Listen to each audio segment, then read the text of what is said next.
When it comes, everything changes.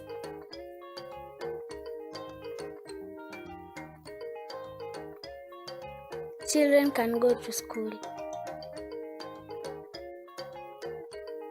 Women can start businesses to help support their families. Crops can grow. Neighbors can take care of each other.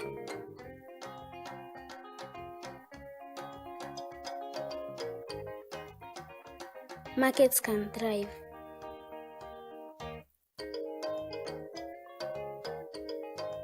Families can be families. When water comes to a village, everything changes.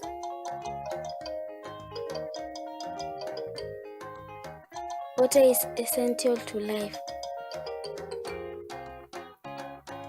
and the life of a village. We are giving next projects like new wells in villages possible. Give to weak of compassion and let love flow.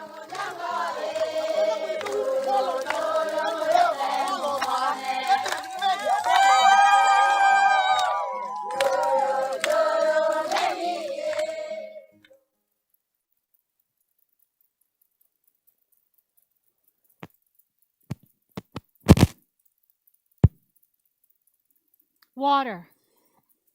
It's essential to life.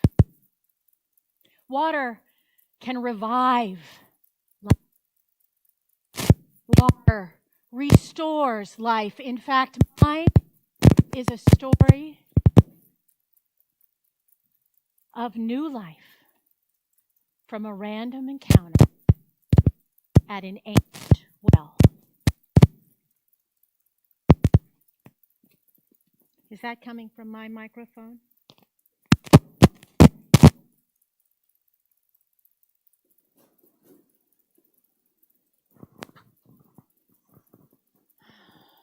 Today, I share with you how sustainable access to clean water can transform individuals and villages, because mine is a story of transformation. Lack of clean water increases the transmission of preventable diseases and premature death. Further, water that has to be carried over long distances inhibits the capacity for people for life-sustaining work, like going to school, and like growing crops. This Thursday is Earth Day, April 22nd. And as you reflect on my story of new life, I pray that you will commit yourself again to reviving our planet through your committed action at home, at play, and at work in your community.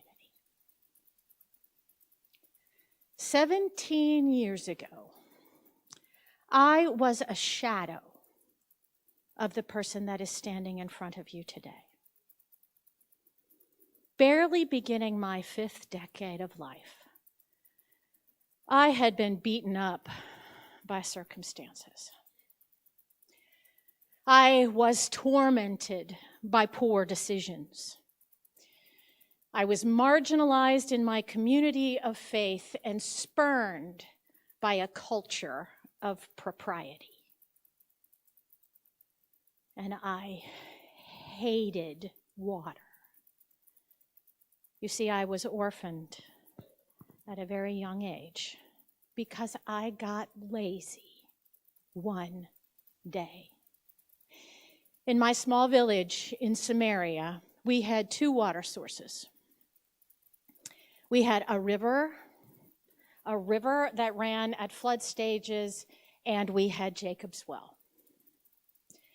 So that river only ran during the rainy season, and it was full of waste and disease. And when I didn't want to spend my entire day walking to Jacob's well and carrying back that water to provide water for my family, I got our daily water from the floodplain. All of us got very ill, and my parents didn't survive. It seemed a cruel justice that I did.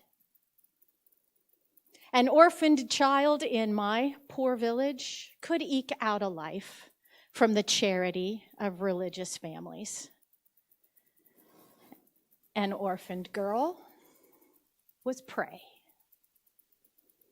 to any man who could dispose of her when she was no longer useful.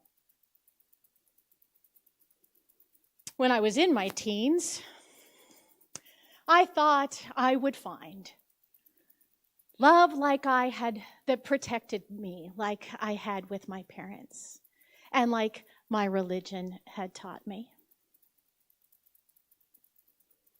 But I found out 2 or 3 men deep that love was a fairy tale. And the God that I worshiped didn't see me or hear my prayers. My well was dry.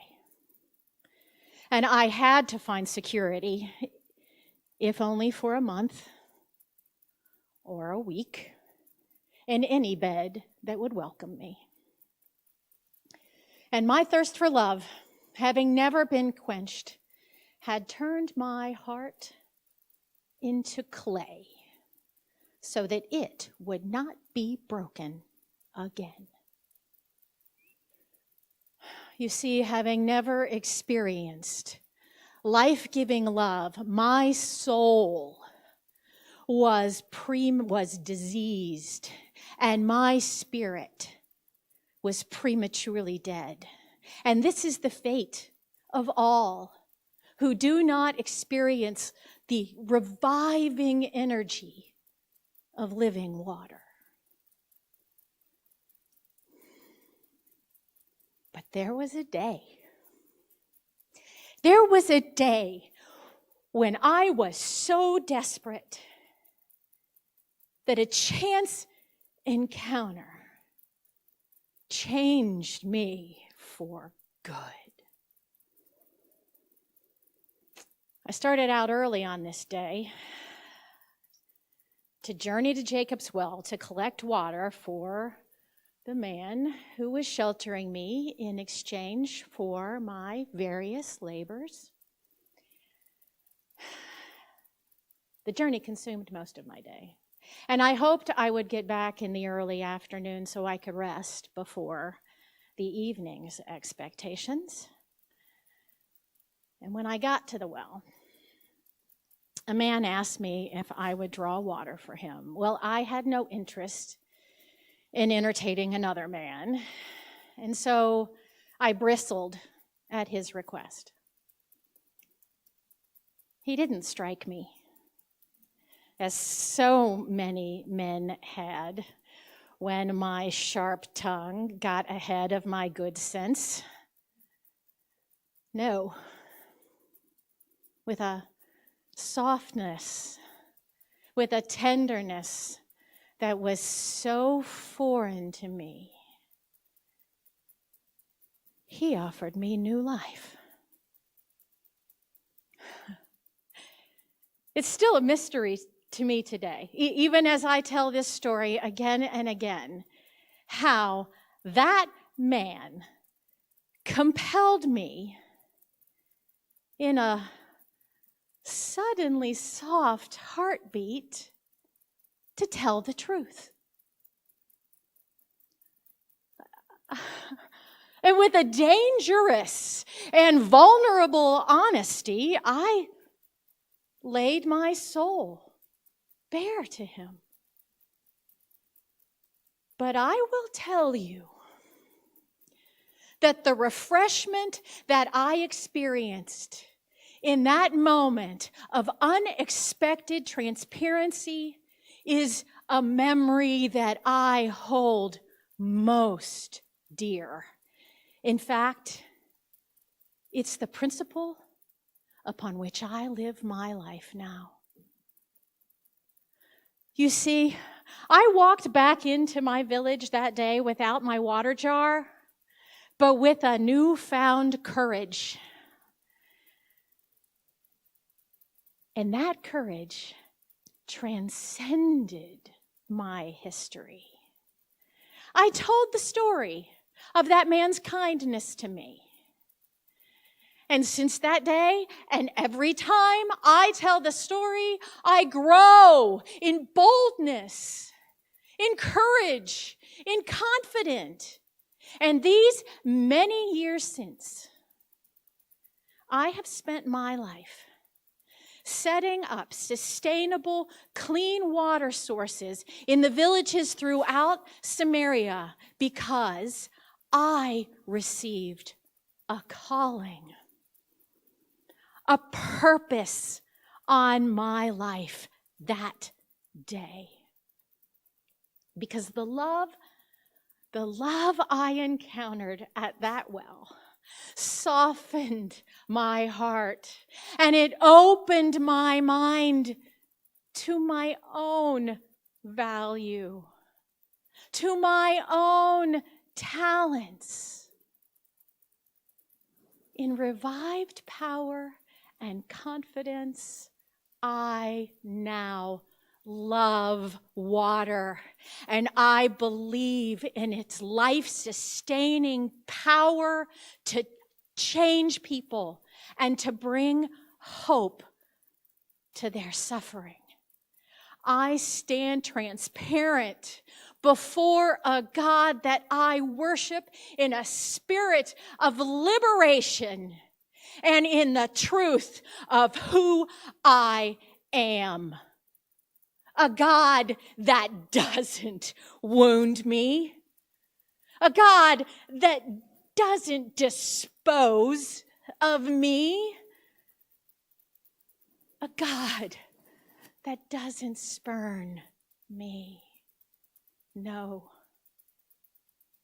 A God that is slow to anger, abounding in steadfast love, and patient to teach me daily that I am seen, I am heard,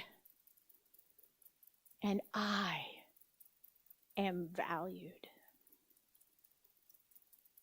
With this new life, I stand before you, telling my story in vulnerability and hoping that you will find the courage to worship as I do. Today, I stand before you, hoping to inspire you to support clean water projects throughout the world so that others can experience the life-giving power of water. So that impoverished people don't have to live enslaved to preventable diseases and premature death. So that women can support their families and find productive work as I have, instead of carrying water with their very limited resources and energy. The Week of Compassion is a global relief organization of the Disciples of Christ that is transforming suffering into hope. I pray you will support it today. If not Week of Compassion, any act of charity, local or global, that revives the natural resources of our planet is a gift honoring the living water and new life that we experience when we worship in spirit and in truth. Thank you.